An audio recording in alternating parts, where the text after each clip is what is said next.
Cerita ini diawali dari dua orang pasangan keluarga muda, Anto dan Ida, di mana mereka berusaha mencari kontrakan di Jakarta yang layak, tapi dengan harga yang sesuai dengan kantong mereka. Akhirnya mereka mendapatkan rumah di pinggiran Jakarta, di mana rumah itu cukup tua tapi bangunannya masih bagus dan kelihatannya layak untuk ditempati.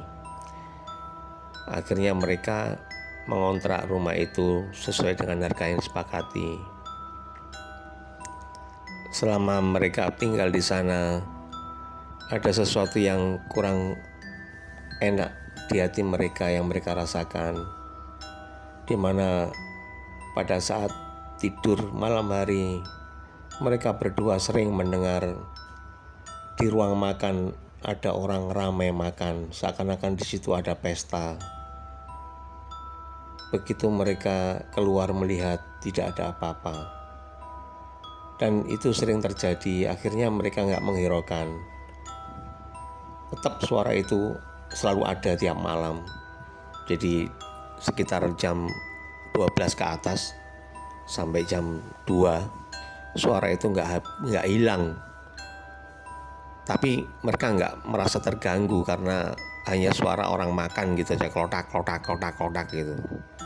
Ya maklum, rumah kuno ya, peninggalan Belanda. Kemudian mereka pun bertahan karena memang hidup di Jakarta mendapatkan kontrakan yang layak tentunya cukup mahal. Jadi mereka bertahan di situ sampai suatu saat Anto pergi luar kota, ditugaskan oleh perusahaan, di mana istrinya ditinggal selama seminggu.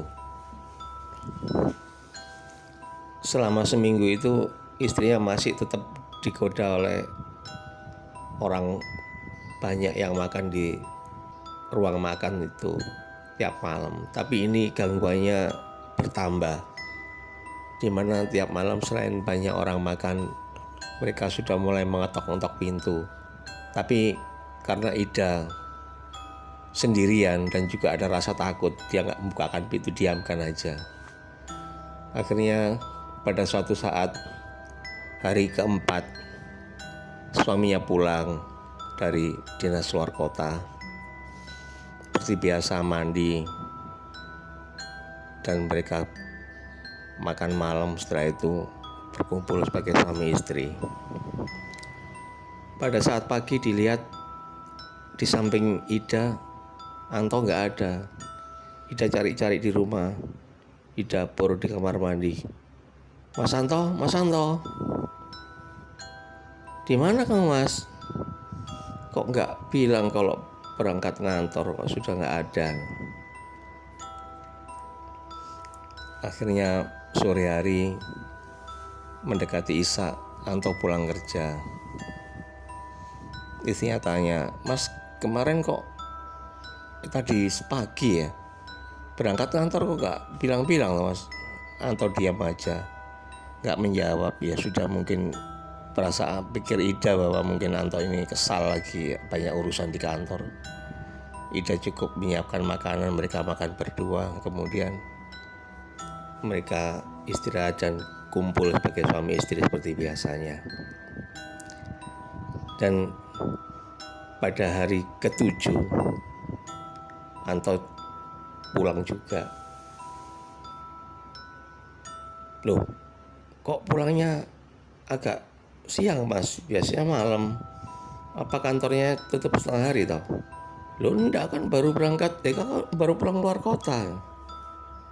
Loh, Mas Anto kan sudah pulang luar kota 3 hari yang lalu kan Mas? Siapa? Aku ini baru pulang sekarang. Wah, Ida langsung panik, pucat pasi, ketakutan. Akhirnya dia menangis, di mana Anto baru pulang keluar kota, capek melihat ke istrinya seperti itu, kaget juga, ada apa? Kenapa? Akhirnya istrinya cerita apa yang terjadi. Anto tidak bisa menerimakan, marah luar biasa dia. Akhirnya dengan terpaksa Anto malam itu juga mengajak istrinya mencari tempat kos untuk sementara. Akhirnya mereka mendapat tempat kos yang tidak jauh dari rumah kontrakan mereka, kira-kira 10 menit perjalanan pakai kendaraan. Mereka mendapat tempat kos malam itu juga. Mereka kos di sana. Mereka hanya membawa beberapa barang yang sekiranya diperlukan untuk kebutuhan baju, untuk ganti, untuk kebutuhan kira-kira 2 minggu. Selama di sana, Anto berpikir dengan marah, kecewa, stres. Apa yang terjadi dia juga nggak tahu. Ini bagaimana? Saya luar kota seminggu kok sudah ada yang datang 4 hari. Bagaimana Ida seperti aku. Ya Mas Anto, ya persis sama Anto, cuma nggak ada ngomongnya. Aku pikir Mas Anto ada masalah di kantor, jadi aku nggak mendesak apa-apa, nanti khawatir Mas Anto jadi marah. Jadi kamu sudah berhubungan berapa kali? Ya kalau dihitung-hitung ada 3 kali Mas. Apa? Gila, ini betul-betul gila. Akhirnya keadaan yang mereka alami ini membuat Anto kecewa dan istrinya ketakutan. Akhirnya Anto bercerita pada temannya yang dia tahu temannya ini pintar dalam hal agama, sholatnya tekun, juga pintar ngaji. Akhirnya dia tanya pada temannya, ada masalah begini, bagaimana menurut kamu? Akhirnya Anto disarankan untuk diketemukan sama temannya yang lebih bisa mengatasi hal seperti itu. Oke, kapan kita ke sana ya? Nanti aja toh, pas Sabtu kita kan agak panjang waktunya, kita masuk cuma setengah hari. Kita sore-sorean ke rumahnya orang itu. Oke. Akhirnya Anto diantarkan sama temannya ke rumahnya Ahmad. Pak Ahmad ini boleh dikatakan selain juga seorang ustadz, tapi juga bisa melihat sesuatu yang gaib atau sesuatu yang tidak pas di dalam satu rumah. Akhirnya Pak Ahmad mengajak temannya dan mereka berempat berangkat ke rumah kontrakan Anto. Pak Ahmad membawa satu temannya. Mereka masuk dalam rumah Anto. Assalamualaikum. Waalaikumsalam. Masuk dalam rumah, mereka melihat ruang tamu, dapur, ruang makan. Mereka mengatakannya memang auranya di sini agak kurang bagus, tapi kita coba akan berkomunikasi dengan mereka. Akhirnya Pak Ahmad ambil air wudhu untuk sholat 2 rakaat. Setelah itu Pak Ahmad berdiam diri, bertafakur, minta pertolongan pada Allah Ta'ala. Cukup lama, kira-kira setengah jam. Pak Ahmad memanggil temannya. Mereka duduk berhadapan di ruang makan. Agak cukup lama mereka duduk berdiam. Tak lama kemudian temannya seperti kesurupan begitu. Pertama ketawa, kemudian Pak Ahmad tanya, kamu siapa? Saya penghuni rumah ini sudah lama. Memangnya kamu ada perlu apa? Pak Ahmad tanya lagi, memangnya rumah ini rumah siapa? Rumah ini rumah saya. Memangnya ada apa kamu? Ada perlu apa? Sekarang aku mau tahu siapa yang mengumpuli istrinya Anto, saudari Ida.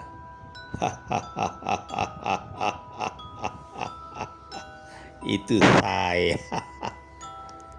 Oh, jadi kamu yang berbuat seperti itu. Memang kamu iblis ya, sehingga bisa masuk ke dalam alam manusia. Baik, kalau begitu aku punya dua pilihan untukmu.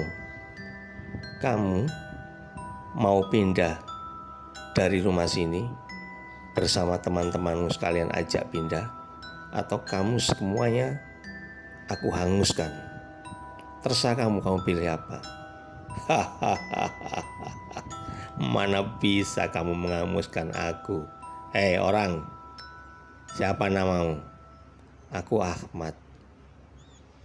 Aku tidak bisa menghanguskan kamu. Aku cuma minta kepada Allah Ta'ala, minta bantuan untuk supaya kamu dihanguskan kalau kamu tidak mau pindah dari rumah sini. Coba kau hanguskan aku kalau kamu bisa. Baik. Pak Ahmad langsung menangkap tangan daripada temannya. Dia bacakan surat ayat kursi berkali-kali. Temannya teriak-teriak luar biasa kencengnya. Akhirnya minta ampun. Bagaimana? Ampun Pak, ampun. Ampun Pak, jangan bakar saya, ampun. Terus bagaimana mau? Kamu mau pindah semuanya dengan teman-teman dari sini? Atau kamu semua tak bakar? Ampun. Baik Pak, saya akan pindah dari sini. Tapi dengan catatan, jangan kau bohong. Karena aku tahu sifat iblis seperti kamu ini suka berbohong. Kalau kamu betul-betul kembali lagi ke sini dan berbohong, tidak ada perjanjian lagi. Kamu semuanya akan aku hanguskan. Baik Pak, saya akan pindah dari sini. Ajak semua teman-temanmu. Kalau kamu tetap tidak mau pindah dan berbohong, kembali lagi ke sini, aku datang ke sini lagi, tidak ada kompromi. Kamu semuanya aku hanguskan atas izin Allah. Jelas kamu? Ampun Pak, baik ampun. Baik, sekarang kamu tak keluarkan. Setelah itu sadar teman Pak Ahmad, dikeluarkan. Dan Pak Ahmad pesan kepada Anto, ini kejadian memang di luar nalar manusia, dan kejadian seperti ini memang pernah terjadi di beberapa tempat. Kalau seandainya nanti janin dari janin dari Bu Ida ini terbuai, sebaiknya Pak Anto konsultasi dengan dokter supaya digugurkan. Tidak apa-apa Pak, karena ini bukan janin dari Pak Anto, tapi dari makhluk gaib yang tentunya ini boleh dikatakan jin kafir. Jadi nanti Pak Anto konsultasi dengan dokter. Kalau dokternya tidak mau menggugurkan karena alasan ini itu, nanti bisa saya didatangkan untuk saya komunikasi dengan dokternya. Nanti Ibu Ida juga bisa menguatkan keadaan yang terjadi kalau memang itu tadi janin terbuai. Baik Pak Ahmad, terima kasih atas bantuan Pak Ahmad menyempatkan waktu malam ini bisa ke rumah saya. Akhirnya semuanya kembali, Pak Ahmad kembali pulang, Ida sama Anto kembali ke tempat kos. Selama di tempat kos, Ida dan Anto menghabiskan selama sebulan. Setelah sebulan, mereka kembali ke tempat kontrakan mereka. Mereka melihat tidak ada kejadian lagi. Malam juga tidak ada orang yang ramai makan di ruang makan, sehingga mereka bisa tenang. Cuman sekarang timbul masalah. Ternyata betul apa yang dibilang Pak Ahmad, bahwa janin Ida terbuai oleh jin itu. Di sini Anto semakin stres dan marah, tapi dia bingung marah kepada siapa. Ini urusannya sudah di luar nalar manusia. Akhirnya mereka konsultasi kepada dokter. Dokter nggak mau menggugurkan karena ini ada suaminya, ini hamil kok digugurkan, nggak bisa Pak, ini nggak boleh seperti ini menyalahi hukum. Akhirnya Anto bingung, atau bawa Pak Ahmad ke dokter, janjian dengan Pak Ahmad. Pak Ahmad, Anto telepon dari kantor, telepon ke Pak Ahmad. Pak Ahmad, saya minta tolong bisa Pak ke malam ini nanti ke dokter, karena dokter tidak mau Pak menggugurkan karena alasannya ini menyalahi hukum Pak, karena istri saya ini kan ada suaminya kan saya. Ini bagaimana Pak? Baik Pak Anto, nanti saya bantu, saya akan bicara dengan dokternya. Akhirnya malam itu Pak Ahmad disebut oleh Anto, mereka bertiga ke dokter kandungan untuk menguatkan apa yang telah diutarakan oleh Anto kepada dokter pada beberapa hari yang lalu. Tapi tetap dokter tidak bisa menerima alasan Pak Ahmad, karena alasan-alasan seperti itu alasan yang tidak masuk akal, kata dokternya. Akhirnya dengan kecewa mereka semua pulang. Istrinya juga bingung, Ida bingung, stres. Akhirnya suatu saat karena dokter tidak bisa memutuskan atau tidak bisa mengambil tindakan untuk menggugurkan, terpaksa Anto cerita lagi kepada temannya di kantor itu, karena dia sudah buntu pikirannya, tidak bisa mengatasi masalah ini. Akhirnya sama temannya disarankan untuk cari bidan. Setelah itu mereka ke bidan pun ternyata tidak berani untuk menggugurkan kandungan karena alasannya kuat. Ini ada suaminya, ada ibu dalam keadaan sehat, nanti saya menyalahi aturan, saya bisa dihukum Pak kalau saya menggugurkan kandungan ibu. Akhirnya mereka didatangi oleh sesama pasien. Kenapa Pak? Pak, ada masalah apa Pak? Ini gini. Oh, setelah cerita ya Pak Anto mulai A sampai Z, akhirnya Bapak tadi memberitahu alamat ada dukun beranak Pak yang bisa untuk mengatasi hal seperti ini Pak. Kasih alamatnya, namanya. Akhirnya gak berselang lama, lain hari Anto sama istrinya diantar oleh Bapak tadi bertemu kepada dukun beranak tersebut. Dan akhirnya oleh dukun beranak itu janinnya dikeluarkan. Dukun beranak itu kaget karena begitu keluar janin ini yang tentunya kalau ukuran manusia masih berupa daging, gumpalan daging, tapi karena ini kuasa Allah, bibitnya bukan dari manusia, itu dari jin. Begitu keluar nih langsung lari, jadi seperti hewan kecil lari, nggak tahu kemana, udah hilang. Jadi seperti hidup. Allahu a'lam bishawab. Jadi Ida ketakutan dan juga kesakitan. Suaminya si Anto juga tegang melihat keadaan seperti itu. Tapi alhamdulillah janin sudah keluar, tapi dalam keadaan hidup dan melarikan diri. Allahu a'lam, memang karena bukan bibit dari manusia tapi bibit dari jin. Seperti itu, beda dengan manusia umumnya. Alhamdulillah akhirnya mereka pulang ke tempat kontrakan. Dan setelah Ida menggugurkan kandungan itu, tiap malam mereka berdua diganggu oleh tangisan bayi. Tiap malam mereka berdua diganggu oleh tangisan bayi. Dia cari kemana, gak ada. Ruang tamu gak ada, dapur, kamar mandi gak ada.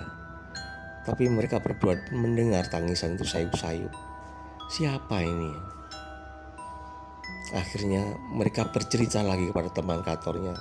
Anto bercerita, aku ini stres, kenapa aku kok diganggu oleh sesuatu yang membuat aku menjadi seperti ini. Ada apa lagi Anto, kayak temannya.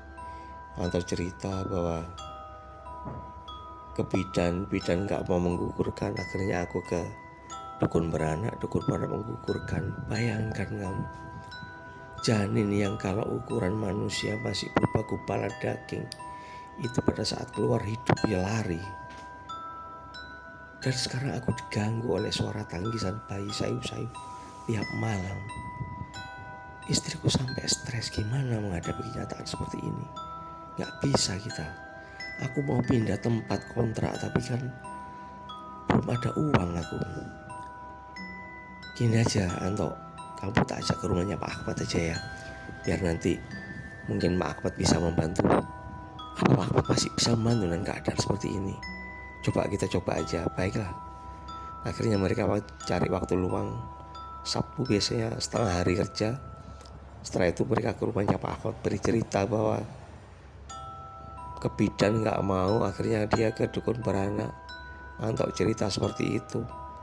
Akhirnya Pak Ahmad juga hanya bisa, astagfirullahaladzim, kok ada ya kejadian seperti ini ya.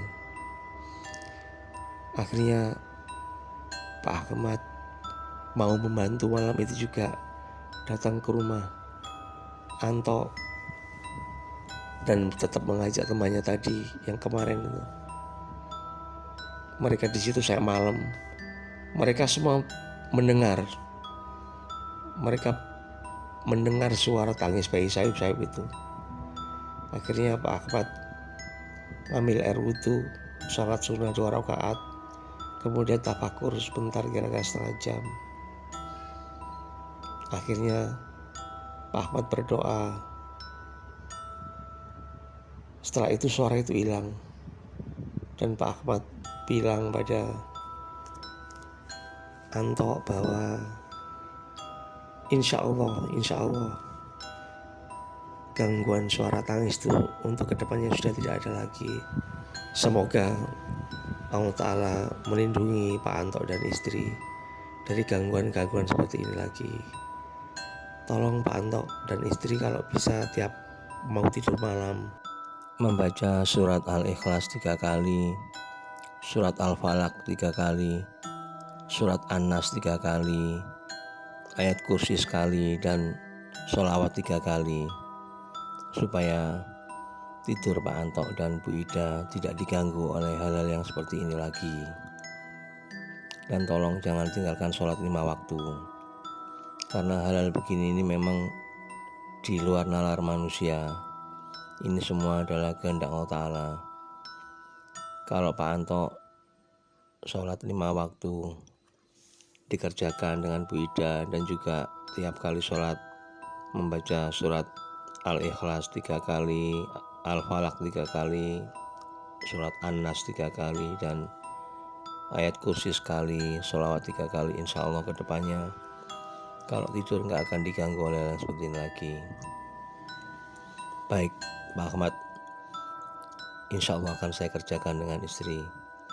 Saya terima kasih banyak Pak Ahmad atas bantuannya. Akhirnya Pak Ahmad dan temannya pulang ke rumah. Dan malam itu sebelum tidur, Anto dan istrinya mempraktikkan apa yang diajarkan Pak Ahmad. Alhamdulillah, semalam itu mereka tidur nyenyak, gak diganggu apapun. Dan begitu juga dengan hari-hari berikutnya.